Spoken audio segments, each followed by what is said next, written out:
जय माँ काली, जय माँ दुर्गे। दोस्तों, आप सभी का मेरे YouTube चैनल जय माँ आदिशक्ति में हार्दिक स्वागत है। आज का विषय मेरे सब्सक्राइबर का एक प्रश्न है, जिन्होंने पूछा है कि मंत्रों को सिद्ध किस प्रकार किया जाता है, कृपया इस पर वीडियो बनाएं। यह प्रश्न बहुत ही जटिल है, तो कृपया करके इस वीडियो को बीच बीच से काट काट के मत देखिएगा, पूरा देखिएगा, नहीं तो आपको कुछ भी समझ में नहीं आएगा। बहुत ही कम लोग जानते हैं कि मंत्र 3 प्रकार के होते हैं, वैदिक, तांत्रिक और शाबर मंत्र। पहले तो आपको यह तय करना होगा कि आप किस प्रकार के मंत्र को जपने जा रहे हैं। शाबर मंत्र बहुत जल्दी सिद्ध होते हैं और तांत्रिक मंत्र में थोड़ा समय लगता है और वैदिक मंत्र थोड़ी ज़्यादा समय लेकर सिद्ध होते हैं। लेकिन जब वैदिक मंत्र सिद्ध हो जाते हैं तो उनका असर कभी समाप्त नहीं होता। मंत्र जप 3 प्रकार का होता है, पहला वाचिक जप, दूसरा मानसिक जप और तीसरा उपांशु जप। इस विषय पर भी मैंने पहले वीडियो बनाई हुई है, तो कृपया करके उस वीडियो को अवश्य देखिएगा। मंत्र को सिद्ध करने के लिए पवित्रता और मंत्र के नियमों का पालन करना बहुत ज़रूरी होता है। मंत्र का अर्थ 2 शब्दों से बना है, पहला मन और दूसरा त्र।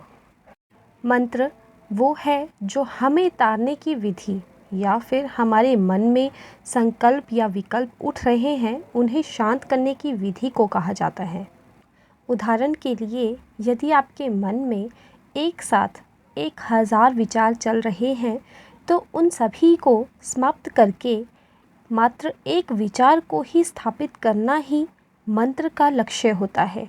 यह लक्ष्य प्राप्त करने के बाद आपका दिमाग एक आयामी और सही दिशा में गति करने लगता है, और जब ऐसा हो जाता है तो मंत्र सिद्ध हो गया है। ऐसा मंत्र को लगातार जपते रहने से ही होता है। यदि आपका ध्यान इधर उधर भटक रहा है तो आपके मंत्र को सिद्ध होने में विलंब होगा। जैसा कि मैंने आपको पहले बताया कि मंत्र 2 नियमों से सिद्ध होते हैं, पहला पवित्रता और दूसरा मंत्र के नियमों का पालन करके। पवित्रता हम किस प्रकार रख सकते हैं? जप करने से पहले गंगा जल के छींटे लगाएं। जिस पूजा स्थल पर आप जप करने वाले हैं उस कमरे में गंगा जल के छींटे लगाएं। घर को स्वच्छ रखें, साफ़ सुथरा रखें। जितना हो सके उतना लोगों से दूरी बनाकर रखें। जितना आप लोगों के संपर्क में आएंगे उतना ही आप स्वच्छ नहीं हो पाएंगे, क्योंकि आपको खुद का पता है कि आप कैसे हैं, परंतु आपको सामने वाले का नहीं पता कि वो स्वच्छ है या नहीं। अगर आप किसी के संपर्क में आ भी रहे हैं तो उसके बाद स्नान इत्यादि करके ही जप में बैठें। अगर स्नान नहीं कर सकते हैं तो आप अपने हाथ मुंह पैर धोकर जप करने के लिए बैठें। कुछ खाने के बाद भी अपना कुल्ला इत्यादि ज़रूर करें। अगर हो सके तो भूमि शयन लें, क्योंकि भूमि शयन भी बहुत ज़रूरी होता है। जो व्यक्ति भूमि शयन नहीं कर सकता है तो वे व्यक्ति अपने बिस्तर पर अकेले सोएं, किसी के साथ में अपना बिस्तर नहीं बांटें। ये तो हो गई पवित्रता की बात। अब बात करते हैं मंत्र को सिद्ध करने के लिए हमें दूसरी बात का क्या ध्यान रखना है। दूसरी बात है मंत्रों को सिद्ध करने के नियम, जो कि 4 नियम हैं जिनका आपको पालन करना है। पहला नियम, आपका मंत्र, माला और आसन तीनों चैतन्य होने चाहिए। चैतन्य होने का मतलब है मन कि आपके गुरु के द्वारा आपके कान में वह मंत्र बोला गया हो।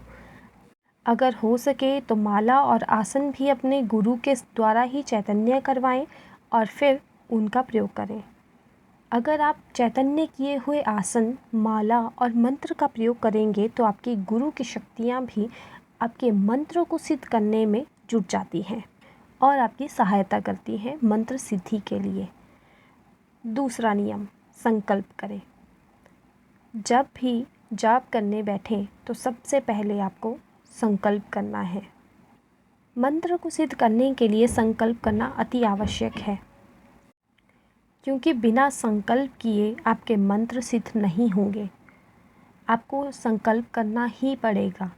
आपको संकल्प करने के लिए करना क्या है, हाथ में थोड़ा सा गंगा जल या जल लेना है अपना नाम, अपने गुरु का नाम, अपना स्थान, अपना गोत्र, अपने इष्ट का नाम, और मैं इस देवी देवता का मंत्र सिद्ध करने जा रहा हूँ, यह बोलकर उन देवी या देवता से आज्ञा लेनी है और उन्हें कहना है कि मैं ये मंत्र सिद्ध करने जा रहा हूँ, कृपया आप मेरी इस मंत्र को सिद्ध करने में सहायता करें और अपना आशीर्वाद मेरे ऊपर बनाकर रखें।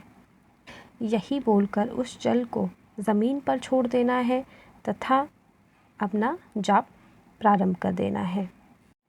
तीसरा नियम, निश्चित संख्या और निश्चित समय। अगर आप 11 माला का संकल्प कर चुके हैं तो आपको रोज़ाना 11 ही माला करनी है, ना तो उससे एक माला कम और ना ही उससे एक माला ज़्यादा। बहुत सारे व्यक्ति ऐसा कहते हैं कि आप ज़्यादा माला कर सकते हैं परंतु कम नहीं होनी चाहिए। अगर आप ज़्यादा माला करते हैं तो आपको रोज़ाना की एक एक माला बढ़ाते रहना होगा, ये ध्यान में रखने वाली बात है। और निश्चित समय का अर्थ है कि अगर आप पहले दिन रात को 10 बजे मंत्र को सिद्ध करने के लिए बैठे हैं तो आप रोज़ाना 11 दिन तक मंत्र को सिद्ध करने के लिए 10 ही बजे बैठेंगे। ये होना आवश्यक है, नहीं तो आपकी पूजा विफल हो जाएगी। चौथा और आखिरी नियम, श्रद्धा होनी अति आवश्यक है। आपके इष्ट, अपने आराध्य जिन देवी और देवता की आप मंत्र सिद्धि करना चाहते हैं, उनके प्रति आपकी श्रद्धा होनी अति आवश्यक है। अगर वो नहीं होगी तो कुछ भी नहीं होगा। आपके मंत्र, आपका जप, आपकी सिद्धि सब खत्म हो जाएगी, आपका मंत्र सिद्ध नहीं हो पाएगा।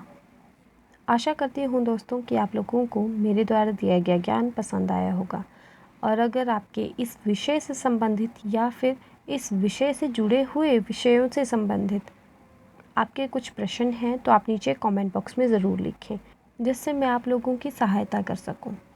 और साथ ही कमेंट बॉक्स में माता रानी के नाम के जयकारे लगाना ना भूलें। आप लोगों को मैं माता रानी के नाम के जयकारे लगाने के लिए इसलिए कहती हूँ ताकि आपके ज़ुबान से हर समय आपके इष्ट, आपके आराध्य का नाम जुड़ा रहे। अगर आपकी ज़ुबान के ऊपर हर समय आपके इष्ट, आपके आराध्य का नाम होगा तो आपके मन में उठे हुए गलत विचार भी वहीं पर समाप्त हो जाएंगे और आपका ध्यान भी एक ही दिशा में केंद्रित हो जाएगा। अभी के लिए मैं अलविदा चाहूँगी। आगे मिलते हैं अपने नए विषय के साथ। तब तक के लिए जय माँ काली, जय माँ दुर्गे, जय माँ आदिशक्ति भवानी।